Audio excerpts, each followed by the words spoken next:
medyo mahaba. Mateo, ang pag-aaral po natin sa umaga nito ay sulat ni San Mateo sa Kapitulo 14, 22 hanggang 33. Ang sabi dito, agad pinasakay ni Jesus sa bangka ang mga alagad at pinauna sa kabilang ibayo. Samantala, pinauwi naman niya ang mga tao. Matapos niyang paalisin ang mga tao, mag-isa siyang umakyat sa bundok upang manalangin. Nag-iisa siyang inabutan doon ng gabi. Samantalang ang bangka ay nasa laot, ngunit sinasalpok ito ng mga alon dahil pasalunat ito sa hangin. Nang madaling araw ay sumunod sa kanila si Jesus na naglalakad sa ibabaw ng tubig. Kinilabutan sa takot ang mga alagad na makita nilang may lumalakad sa ibabaw ng tubig. Sabi nila, multo, sigaw nila. Ngunit nagsalita agad si Jesus. Huwag kayong matakot, ako ito, sabi ni Jesus. Sinabi ni Pedro, Panginoon, kung talagang ikaw nga iyan, hayaan mo ako'y pumunta sa iyong kinaroroonan diyan sa ibabaw ng tubig.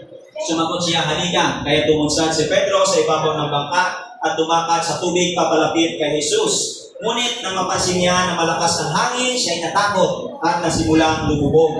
Panginoon, sagipin mo ako, sigaw niya.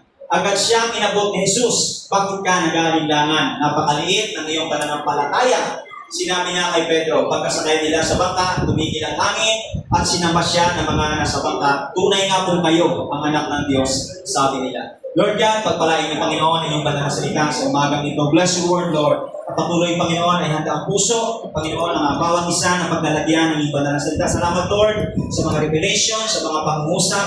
Salamat, Lord, na ikaw ang Diyos na patuloy na kumikilos sa buhay ng bawat isa. Pagpalain mo, Panginoon, ang lugar na ito at walang anumang espiritu ng kaaway makapasok sa pangalan ng Jesus. Salamat, Lord, sa malinaw na isip, malinaw na puso, at sa tamang pagkaunawa. Salamat, Lord. In Jesus' name we pray. Amen. Amen. Hallelujah. So, sa umaga ito, topic po natin ay pinamagatan ko kung atong pa rin tayo sa kadikit ito na itinuro ko last week. Yan. Recognizing God's help in the midst of the storm. So, bipasahin nga natin sabay-sabay.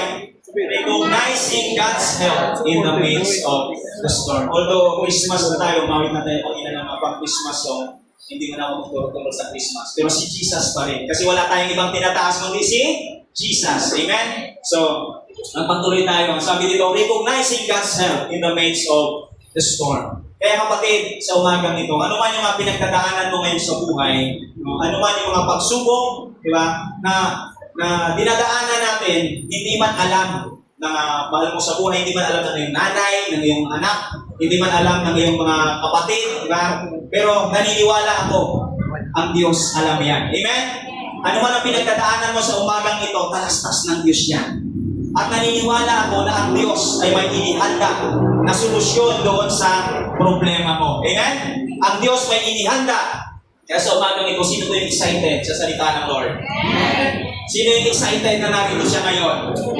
Kung excited ka, naniniwala ko ang Diyos masaya kasi nandito ka sa umagang ito. Amen? Sabihin mo sa katabi mo, kapatid, masaya ang Diyos, nandito ka. Masaya ang Panginoon, nandito ka. Hallelujah. Masaya ang Lord. So, ito po yung panahon na dapat ma-recognize natin, yung pagkilos ng Lord sa buhay ng bawat isa. Ano yung mga kapatid, yung katotohanan po, ang Lord, kumikilos siya hindi lamang sa buhay mo, hindi lamang sa bayan natin, hindi sa buong mundo. Ang Diyos ay kumikilos. Kaya, dapat natin ito ma-recognize. Dapat natin na makita, di ba? May mga tao minsan, hindi nila na-recognize yung kilos ng Diyos sa buhay nila. May mga tao minsan na nare-recognize na nila puro lang negatibo, diba? Puro lang hindi magagandang bagay yung kanilang nare-recognize. Ito nga kwento pong ito na binasa ko sa inyo. Balikan natin ng konti ito sa past chapter, first mga verses. Nung pong si John the Baptist ay ipinapatay ni King Herod, pinuputulan po siya ng ulo. No? So, nung time na ito, nagkawatak-watak kasi si John the Baptist, marami siyang mga tagasunod. Nung namatay na si John the Baptist, nagkawatak-watak yung kanyang mga alagad. At nang malaman ni Jesus na pinapatay na si John, kaya pumunta po siya doon sa isang lugar, no, sa ilang na lugar. No, hindi ko lang din masyadong na pag-aralan kung nag-usap pa siya doon o baka nag-prepare si Jesus. Kasi this time, si John kasi marami siyang tagasunod. At nung nawala na si John the Baptist, sigurado kay Jesus sila pupunta. Kaya malamang si Jesus nung time na ito, talagang nag-prepare siya. Kasi hindi na nila patay na yung pastol na si John the Baptist, yung alagad niya, sigurado si Jesus yung hahanapin. Kaya nga sabi ng Biblia, nung makita ni Jesus yung mga tao na parang nagugulimehanan sila, namumroblema sila, nagkalat sila. Diba? Nung makita ni Jesus, nahabag siya. No, naawa siya doon sa mga tao kasi sabi niya, yung mga taong ito na naglalakad sila na wala silang pastol kasi namatay na yung pastol nila. So, noong time na ito, makikita po natin sa kwento na ito, kung titignan natin, sumunod kay Jesus yung mga tao doon sa ilang. No? Doon sa ilang. Kung sinabi natin nga ilang, ano po yan? Malayong lugar. Desierto. Desert. No? Mga kagubatan. So, parang ganyan. No? So, noong time na yan, sumunod yung mga tao. Diba? Sumunod yung mga tao sa kanila. At yung mapapansin natin noon, malayo, pag ilang, wala silang sasakyan. No? Naglakad lang sila. Diba? At sigurado, napagod sila. Diba? Pero makikita natin doon sa mga tao na sumunod. Bakit sila sumunod kay Jesus? Kasi meron silang spiritual hunger. Sabihin mo nga, spiritual hunger. Gutom yung kanilang espiritu. Ito yung nagtulak sa kanila pag sumunod kay Jesus doon sa ilang. Diba? Kasi gusto nila na maranasan yung presensya ng Diyos. Gusto nila nga makita yung presensya ng Diyos. Alam mo mga kapatid, katotohanan ko, kapag isang tao ay uhaw sa presensya ng Diyos, kahit malayo, no? Kahit malayo yung church, pupunta sila. Diba? Kahit minsan walang pamasahe. Diba? Minsan kahit yung isang tao na uhaw sa presensya ng Diyos, uhaw sa salita ng Diyos, uhaw na makita at maranasan ng Diyos. Alam niyo, minsan kahit wala kang kakainin pag-uwi sa bahay, may mga tao na uhaw sila sa presensya ng Diyos, hindi nila iniintindi yun. Amen? Kasi ang gusto nilang maranasan, di ba? Maranasan yung mga gagawin. Ito yung nagtulak sa kanila, yung spiritual hunger, di ba? Ito yung gusto nila na maranasan, di ba?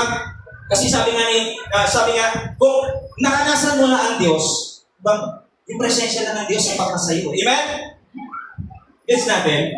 Yung presensya na ng Diyos, maranasan mo lang yung presensya ng Diyos, sapat na sa'yo eh. Di ba? Pero kung ang isang tao po ay walang pagkauhaw sa presensya ng Diyos, maraming yan, alibay.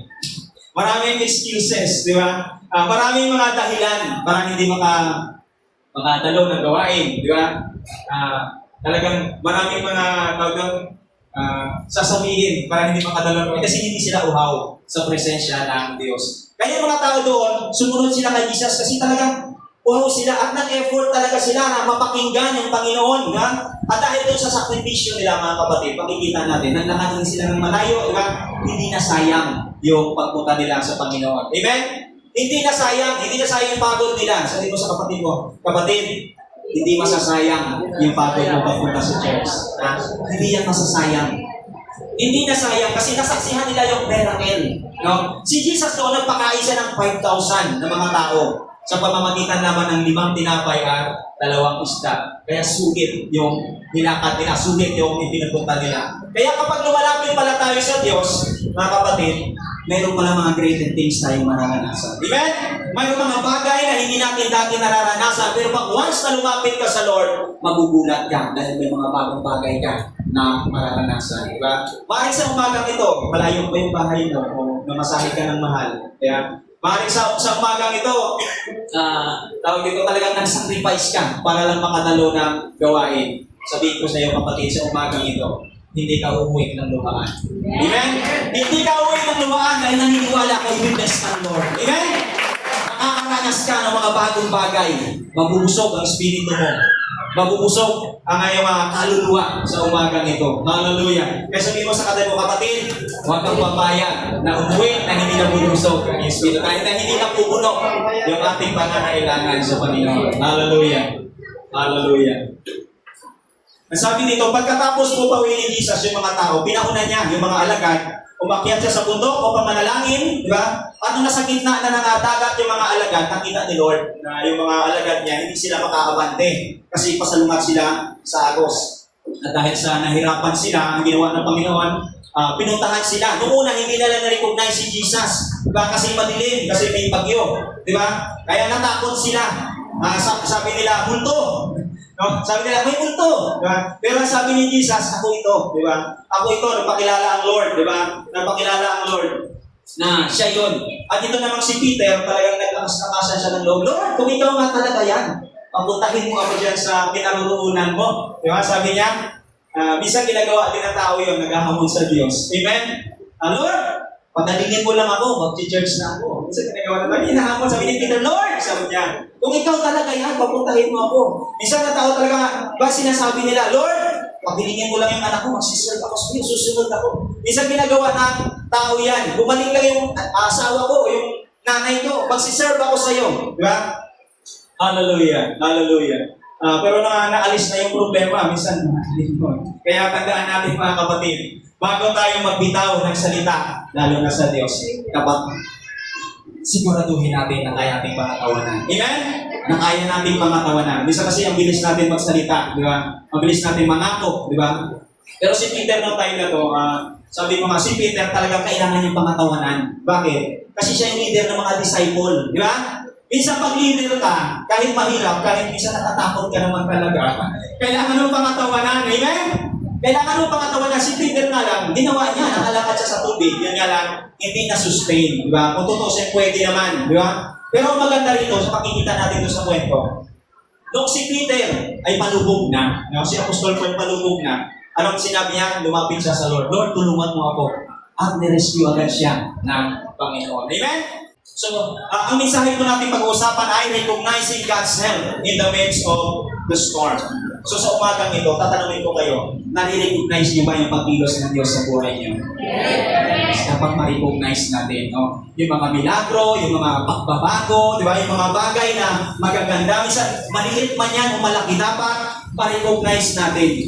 No? So pag-uwi niyo sa bahay, baka gusto niyo mga pag-aralan o basahin itong kwento sa Mateo 14. 22 hanggang 33. Bali, ano po ito? Tatlong books po ito sa Good News. No? Ito po yan na makikita natin doon sa Matthew, sa Mark, and then doon sa John. Isa na po ang kwento niya about doon sa paglakad ni Jesus doon sa ibabaw ng tubig. Pero yun nga lang po, titignan natin, iba-iba yung pagpaliwanag ng mga disciple, parang iba-iba yung kanilang siya nangyari, iba-iba yung pwesto nila, iba-iba yung pagtingin nila. Pero iisa lang ang ibig sabihin yung paglakad ni Jesus sa tubig. Yun lang yung kwento nitong pag-aaralan natin. No? So, nung time na ito, makita natin, pinuntahan ni Jesus, nakita niya yung mga disciple kasi nahirapan sila magsagwan. So, nakita niya nahirapan, kaya pinuntahan ni Jesus. Hindi kasi sila maka-abante dahil nakasulungan sila sa agos. So, sa umagang ito, meron tayong munang titignan na 3 major reasons why it is so hard to move forward. Meron tayong titignan na 3 dahilan. Bakit ba hirap tayo minsan na maka-abante sa ating buhay? No, bakit ba minsan hirap tayo na makaabante sa ating buhay? 3 major reasons why it is so hard to move forward. Ang una po natin titignan, ang una po pong points dyan ay lack of prayer. Basahin na natin.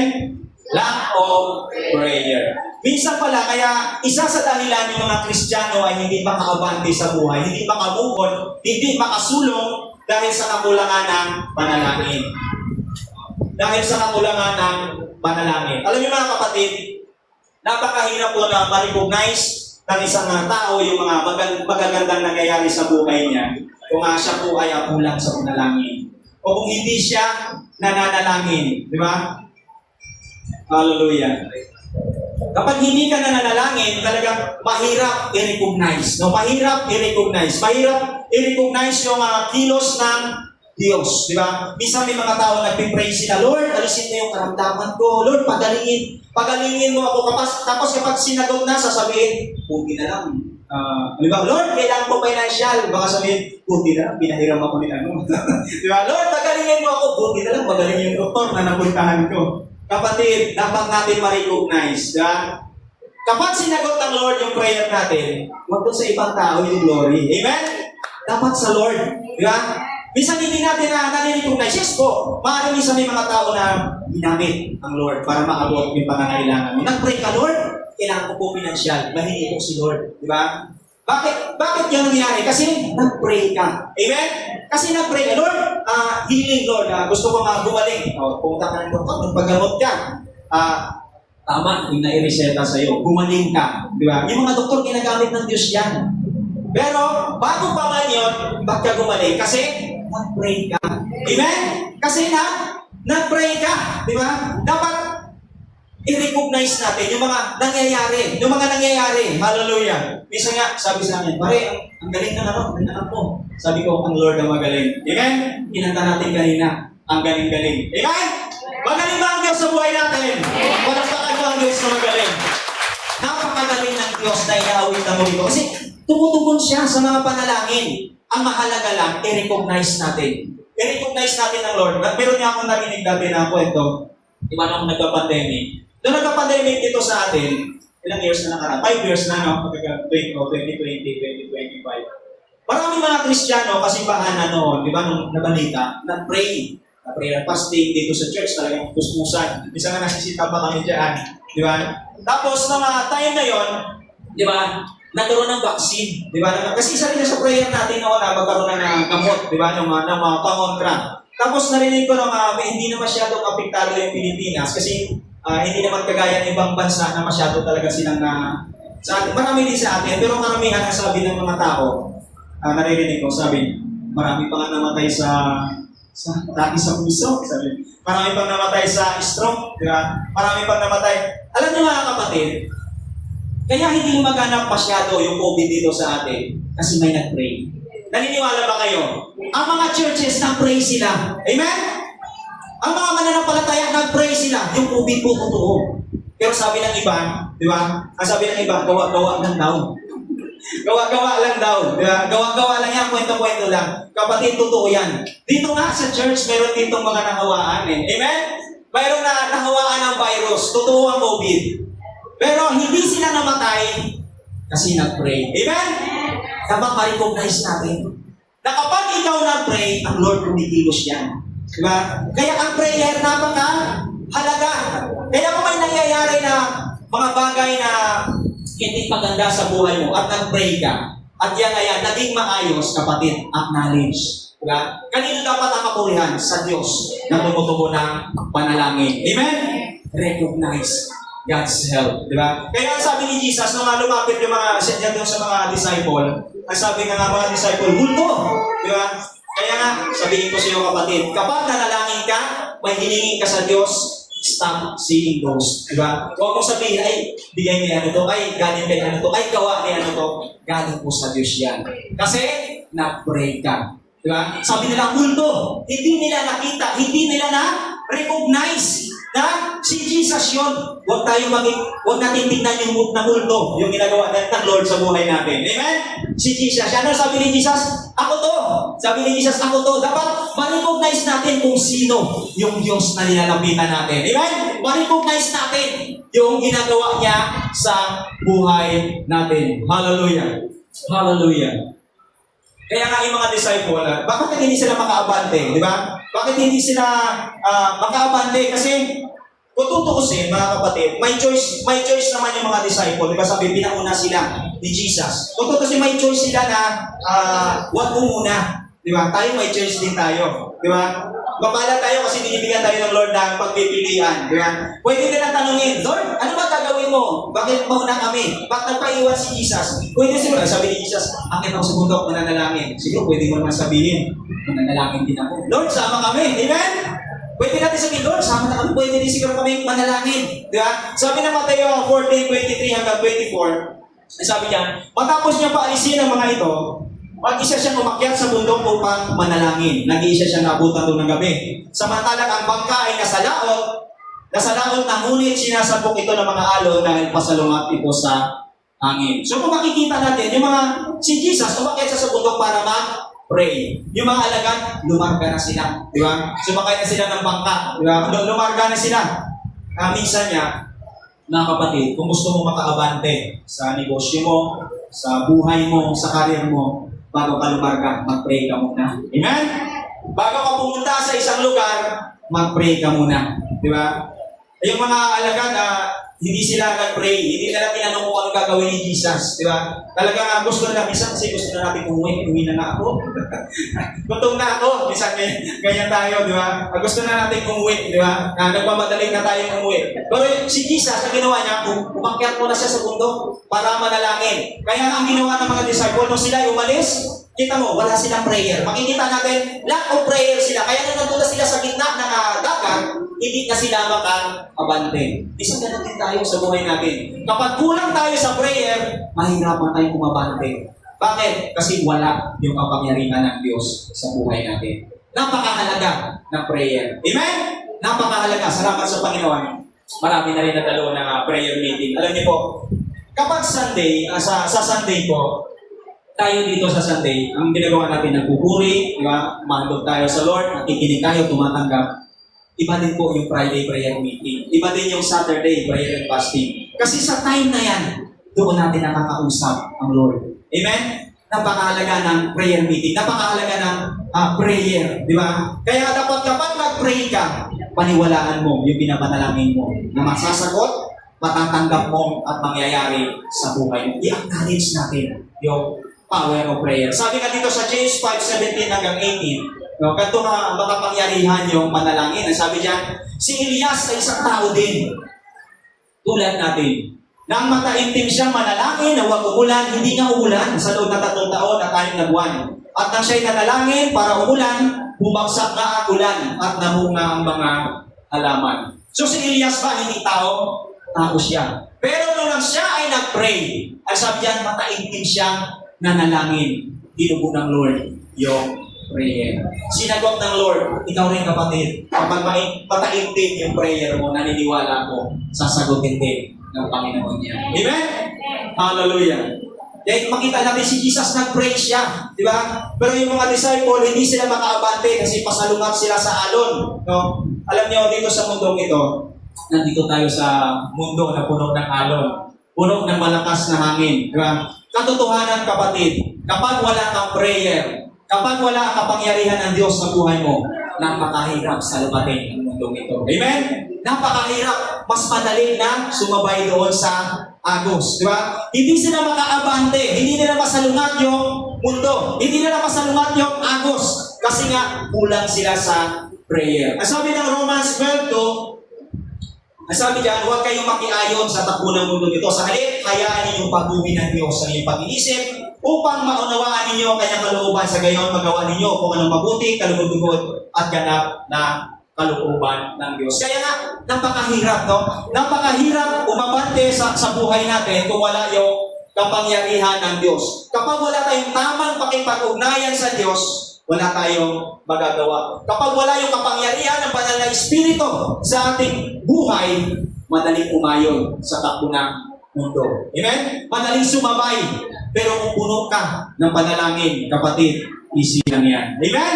Kaya mong salumatin yung takbo ng mundo. Kaya mong daanan yung mga problema, yung mga pagsubok. Di ba? Pero makita natin si Jesus, bago siya umalis, anong nangyari? Nakalakad siya sa tubig. Ibig sabihin, kapag may prayer ka, yung problema, nasa paa mo lang yan. Amen? Wala doon sa taas, kundi nasa baba lang ng iyong paanan. Kaya mong latawan, kaya mong lakaran. Kaya napakahalaga. Sabi mo sa kanilang kapatid, pray. Pray. Pray.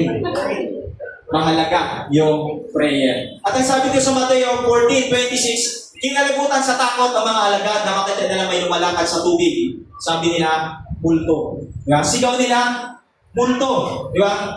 Hallelujah. Kita niyo mga kapatid, kapag wala tayong pakipag-ugnayan sa Diyos, di ba? Konting problema lang, multo na agad sa atin yan. Sino yung takot sa multo rito? Diba? Konting pagsubok lang, takot ka na kaagad. Amen? Kasi nga, wala kang prayer. Di ba? Ang dali nating ma-distract, ang dali nating ma-discourage. Di ba? Ang prayer ay nakapagbabago ng ating sitwasyon. Di ba? When you pray, you can move forward. No, kapag nananalangin ka, di ba? Talagang makaka-abante ka sa buhay mo. Baka nga, nung isang araw, kumakatok sa inyo si Satanas sa pinto. Di ba? May dalang problema, may dalang sakit. Di ba? Pero dahil nag-pray ka ng 1 minute, sinita ng Lord. Sabi ng Lord, wag dyan, nag-pray yan. Nag-pray yan isang minuto dyan. Sabihin ni Satanas, sige, doon na lang ako sa iba.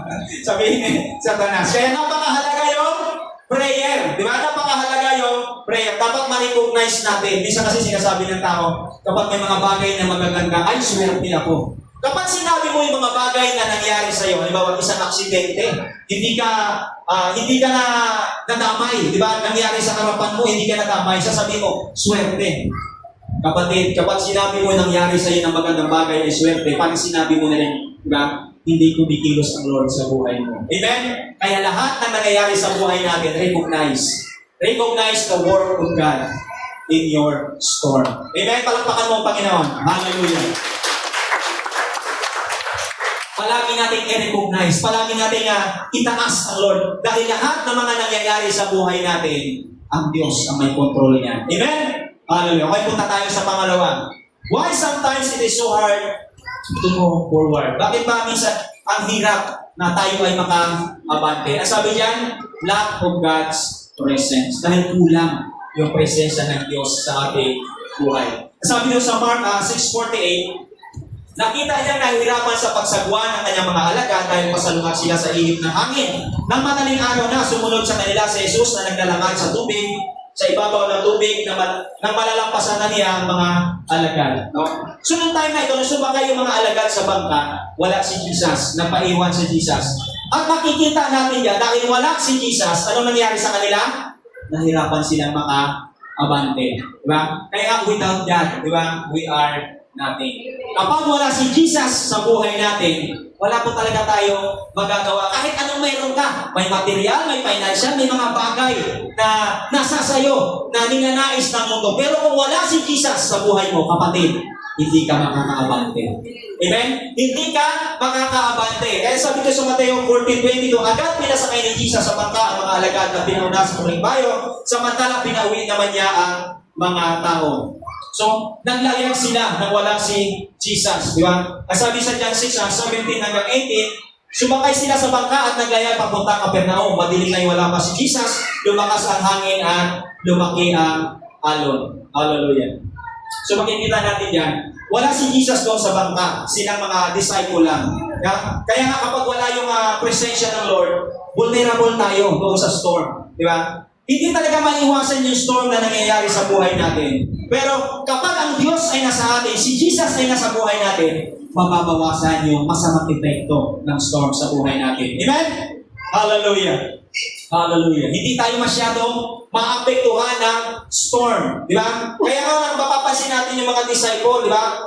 Natakot sila. Di ba? Takot sila. Talagang sobra yung takot nila. Di ba? Kaya kung nagtatrabaho ka, di ba, na hindi mo wala yung presensya ng Diyos, di ba? Sa pamilya, sa negosyo, sa karir, di ba? Kapag dumating yung storm, kapatid, hindi mo sigurado, hindi mo alam, hindi mo tiyak kung ano yung gagawin mo. Hindi ka makakasurvive, di ba? May mga tao na ganyan, nasa kanila na lahat, pero dahil wala si Jesus, wala yung presensya ng Diyos sa buhay nila, ano nangyayari sa kanila? Hindi nila alam kung ano yung solusyon sa problema, hindi nila alam kung paano, ano ang gagawin. Yung iba dahil sa bigat, dahil wala yung presensya ng Diyos sa buhay nila, yung iba, di ba, sumusuko na, nagpapakamatay na, di ba?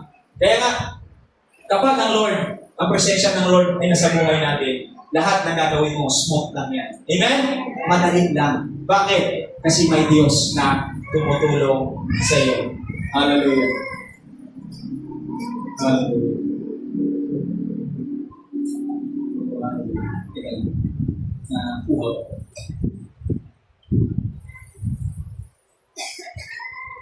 Hallelujah. Minsan nga kapag ikaw yung padre di pamilya sa tahanan, siyempre nasa atin yung responsibilidad, di ba? Bagay minsan may mga nanay din naman na nasa kanila yung responsibilidad. Sila yung nagtatrabaho, tapos minsan kapag nawalan ka ng hanap buhay, minsan talagang yung problema, napakahirap, no? Lalo na sa panahon natin ngayon, talagang matatakot ka kapag wala yung presensya ng Diyos sa buhay natin. No? Pero sa umagang ito, naniniwala ako dahil ang Diyos ay kasama mo. Sino naniniwala kasama ng Diyos? Yes. Si Jesus sa puso niya. Kapatid, makakaabante ka. Amen? Makakaabante tayo. Makakaabante ang church. Makakaabante yung mga ministry ng church dahil si Jesus ay nasa atin. Amen? Dahil si Jesus kasama natin. Yung tulong ng Lord ay nasa sa atin. Hallelujah. So why sometimes it's hard for us to move forward? Bakit ba minsan ang hirap? Di ba? Ano yung una? Lack of prayer. Pangalawa? Lack of God's presence. No? Yung mga disciple, dahil wala si Jesus doon sa bangka, wala ang presensya ng Diyos, hindi nila kasama, talagang nahirapan sila. So ang pangatlo po ay lack of God's faith. Minsan kulang yung ating pananampalataya. No? Kulang yung ating pananampalataya. No, sabi sa Mateo 14:28 hanggang 30, sinabi ni Pedro, Panginoon, kung talagang ikaw nga yan, papuntahin mo ako diyan sa kinarawanan mo sa ibabaw ng tubig. Sumagot siya, halika. Mula sa bangka, lumakad si Pedro sa ibabaw ng tubig, papunta kay Jesus. Ngunit na mapansin niya na malakas ang hangin, siya ay natakot at nagsimulang lumubog. Panginoon, sagipin ninyo ako, sigaw niya. So titignan natin, bakit si Pedro nakalakad doon sa ibabaw ng tubig? Kasi meron siyang faith, di ba? Nagdesisyon siya na umalis doon sa kanyang bangka. Bakit doon sa 12? Bakit doon sa 12 si Pedro lang yung naglakas loob, di ba? Pwede naman. Siguro sa tingin niyo, kahit yung 11 pwede. Kung tutusin, pwede din silang lumakad sa tubig. Sa tingin niyo, posible ba doon sa 11 na makalakad sila sa tubig? Yes po, posible. Yun nga lang, hindi nila sinubukan, di ba? Minsan sa buhay natin, minsan ganun din. Minsan hindi lang natin sinusubukan, kaya minsan hindi nagiging posible. Posible kayo makapag-Bible study ako. Di ba? Posible kayo makapag-share ako ng salita ng Lord, di ba?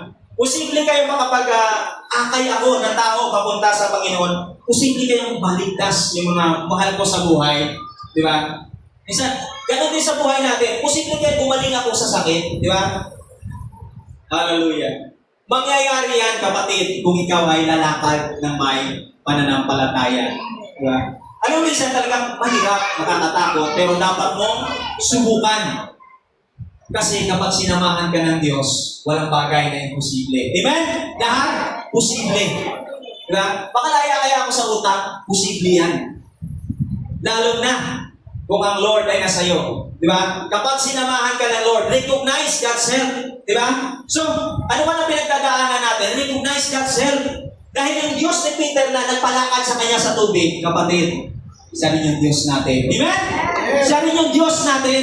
Tandaan natin yan. Ang kailangan lang minsan, subukan natin. Gawin natin. Kailangan lumakad tayo ng may pananampalataya.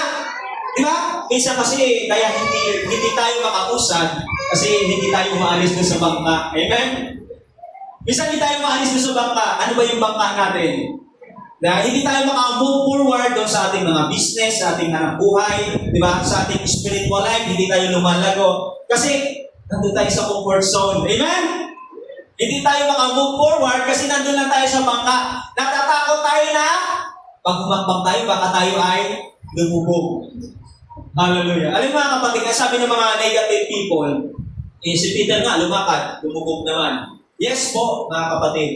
Pero at least, di ba, nakailang di ba yata siya? Di ba? Nakahakbang siya. Kaysa naman hindi mo sinubukan. Di ba? Yung iba, di ba, hindi na sinubukan, hindi sila nakalakad, nag-comment pa sila ng lumubog naman. At least nakalakad. At sa lahat ng mga disciple, si Peter lang nakaranas ng miracle ng Lord. Amen? Hallelujah. Nais mo ba makalakad? Di ba? Kasama ang Lord. Nais mo ba makaranas ng miracle ng Lord? Kaya ka humakbang ka sa pananampalataya. Sabi mo sa katabi mo, kapatid, humakbang ka sa pananampalataya. Di ba? Pananampalataya mo, maniwala ka. Maniwala ka dun sa gagawin ng Diyos sa buhay mo. Di ba? Huwag kang mag-alinlangan. Yung pananampalataya, ibigay natin sa Panginoon. Buksan natin ang ating isipan, ang ating puso. Na sa ganon, hindi tayo, makaabante tayo sa ating mga buhay. Amen? Ilang years na ako mga born again? May nakakay na ba ako sa Panginoon? Dapat yan, ilang years na ako nagsiserve sa Lord. May nagawa na ba ako para sa Panginoon? Kapatid, tinitignan ng Lord yan kung nakakaabante ka. Amen? Sabihin ko sa katabi ko, kapatid, huwag mong pabayaan yung gawain ng Lord kung mabante ka. Aabante tayo. Amen? Para sa glory ng Lord, aabante ang church at JCC, lahat ng mga miyembro, hindi ka mananatiling mahirap. Naniniwala ka ba? Hindi ka mananatiling ganyan. Papaguhin ng Lord yung buhay mo. Basta, manampalataya ka lamang. Amen? Hallelujah. Kaya nga sa umagang ito, i-recognize natin yung ginagawa ng Diyos. Hallelujah. Kapatid, nahihirapan ka man, di ba? Nahihirapan ka man, sabihin ko sa iyo, nakikita ng Diyos yan. Ang sabi ng Mark 6:48, nakita niyang nahihirapan sa pagsagwa ng kanyang mga alagad, pasalungat sila sa ihip ng hangin na madaling araw na sumunod sa kanila si Jesus na naglalakad sa ibabaw ng tubig nang malalampasan na niya ang mga alagad. Kapatid, hallelujah. Nahihirapan ka man ngayon. Ano sabi diyan? Nakita ni Jesus yan. Nakita niya yung kanyang mga alagad na nahihirapan. At sabi nga, dapat malalampasan na. Pero hindi siya nila nilampasan ni Jesus. Kaya hindi ka lalampasan ng Lord kung nahihirapan ka. Hindi ka lalampasan ng Panginoon. Di ba? Minsan, nahihirapan tayo. Hindi alam ng ibang tao. Hindi feel ni mama o ni papa na nahihirapan tayo, na nalulungkot tayo. Hindi nila ramdam. Pero okay lang yan. Sabihin ko sa iyo, alam ng Diyos yan. Alam ni Jesus yan. Alam ni Lord ang iyong sitwasyon. Di ba? Minsan nahihirapan ka na mag-church kasi malayo. Diba? Nahihirapan ka sa sakit mo. Di ba? Nahihirapan ka sa negosyo mo. Nahihirapan ka makisama sa biyanan mo. O nahihirapan ka makisama doon sa mga amo mo. Di ba? Pero kapatid, nakikita ng Diyos yan. O nahihirapan ka sa ministry na hinahawakan mo. Di ba? Nakikita ng Diyos yan. At naniniwala ako, hindi siya papayag na nakatingin lang siya sa iyo. Amen? Hindi papayag ang Lord. May gagawin ang Lord sa buhay mo. Amen? Sabi mo sa kapatid mo, kapatid, may gagawin ng Lord sa buhay mo. Kung nahihirapan ka man, maniwala ka, ang Diyos may inihandang solusyon sa buhay mo. Hallelujah. Sabi nga, talaga sabi, nang malalampasan na niya ang mga alagad, pero hindi niya nilampasan yung mga alagad. Kung hindi niya nilampasan yung mga alagad, sabi ng Biblia, kapatid, hindi talaga lalampasan ng Lord. Hindi ka lalampasan ng Lord. Diba?